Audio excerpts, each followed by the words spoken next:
اس کا عذاب بہت سخت ہے. فرمایا گیا کہ جہنم کا سب سے چھوٹا عذاب، سب سے چھوٹا عذاب وہ کیا ہے معلوم ہے آپ کو؟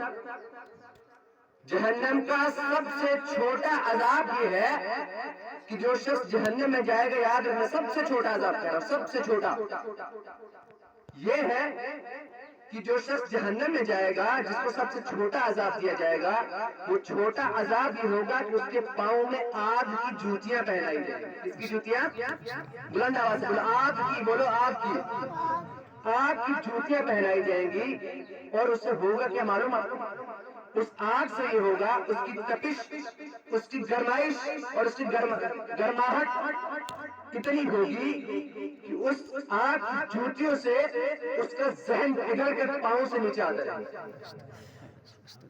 اتنی تپش اور اتنی گرمائش ہوگی. اس آگ بھیجا اس کا پگھلتا ہوگا اس آگ کی گرمی سے. سب سے چھوٹا عذاب ہے.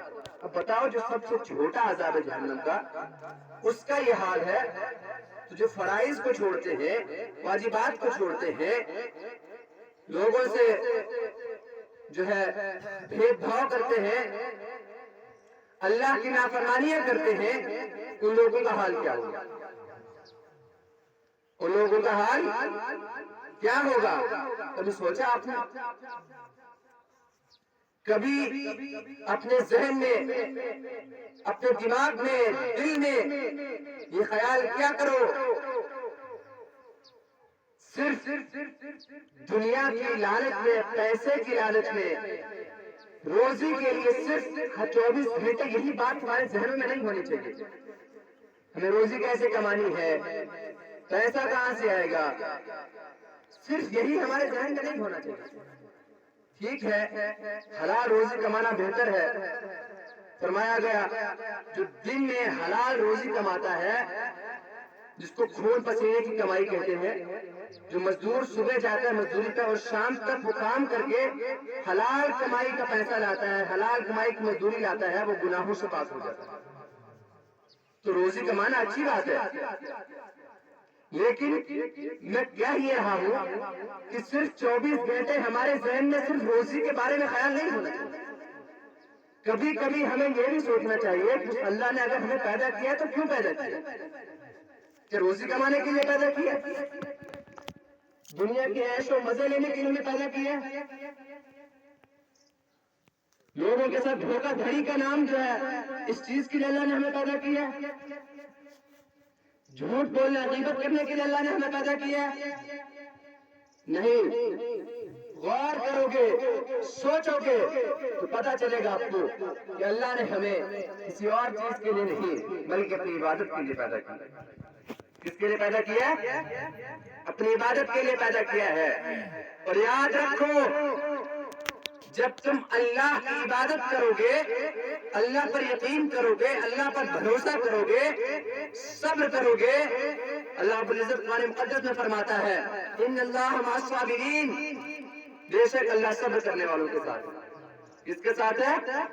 صبر کرنے والوں کے ساتھ ہے. صبر کرو گے، اللہ پر بھروسہ کرو گے، تم فرائض کی پابندی کرو گے، نمازوں کی پابندی کرو گے، تو رزق کا ذمہ اللہ نے تمہیں نہیں دیا.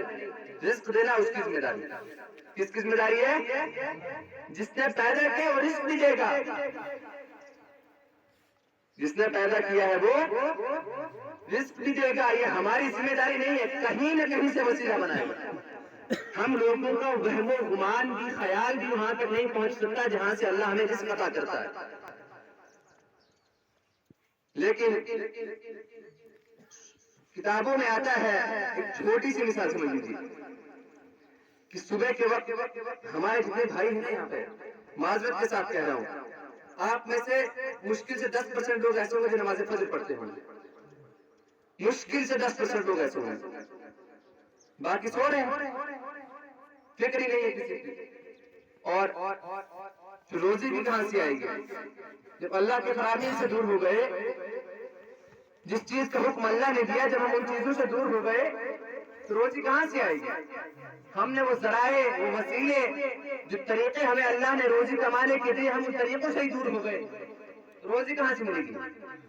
فرمایا گیا کہ صبح صبح کے وقت صبح صادق جس کو بولتے ہیں، اس وقت فرشتے جو ہے لوگوں کا رزق تھالوں میں لے کر گھر گھر میں جاتے ہیں، ہر انسان کے پاس جاتے ہیں، جس میں لے کر تھال میں، بڑے پلیٹ کو تھال بولتے ہیں، ہر گھر میں جاتے ہیں، لوگوں کے پاس جاتے ہیں لوگوں کا رزق لے کر۔ لیکن جو صبح نماز فجر کے لیے اٹھا ہوتا ہے، اللہ سے دعا کرتا ہوتا ہے، جس نے نماز پڑھی ہوتی ہے، اس کو تو رزق مل جاتا ہے، اس کو وہ رزق ظاہری طور پر نہیں ملتا ہے، لیکن کہا گیا کہ وہ رزق فرشتے اس کو عطا کر دیتے ہیں۔ کون؟ جو اٹھتا ہے صبح فجر میں، جو صبح صادق کے وقت بیدار ہوتا ہے۔ لیکن فرشتے کس کو رزق؟ ہمارے لوگ سوئے ہوتے ہیں، سوئے ہوتے نہیں ہوتے، جب لوگ سوئے ہوتے ہیں تو واپس رزق واپس جاتا ہے۔ تو لہذا ہمیں جو ہے نماز فجر کی، ظہر کی، عصر کی، مغرب کی، عشاء کی تمام نمازوں کی پابندی کرنی ہے، زیادہ نہیں۔ جس طرح ہم نے ماہ مقدس میں نمازوں کی پابندی کی، تراویح کی پابندی کی، اسی طرح سے ہمیں جو ہے 11 مہینوں میں بھی نمازوں کا اہتمام کرنا ہے۔ بولو انشاءاللہ، شبران دوا سے بولو انشاءاللہ، انشاءاللہ 11 جیسے آپ لوگوں نے اس ماہ مقدس میں آپ لوگ نماز پڑھنے کے لیے آتے تھے، اگر یہی یقین، یہی پختہ یقین آپ اپنے دل کے اندر بنا لیں گے، پختہ یقین کر لیں گے کہ جیسے ہم لوگ شام کو اتنی دور دور سے چل کر تراویح کے لیے آتے تھے، ایسے اگر ہم نماز کے لیے بھی جائیں گے تو ہماری دنیا بھی کامیاب ہو جائے گی، ہماری آخرت بھی کامیاب ہو جائے گی، اللہ بھی راضی ہوگا اور اس کا رسول بھی راضی ہو جائے گا۔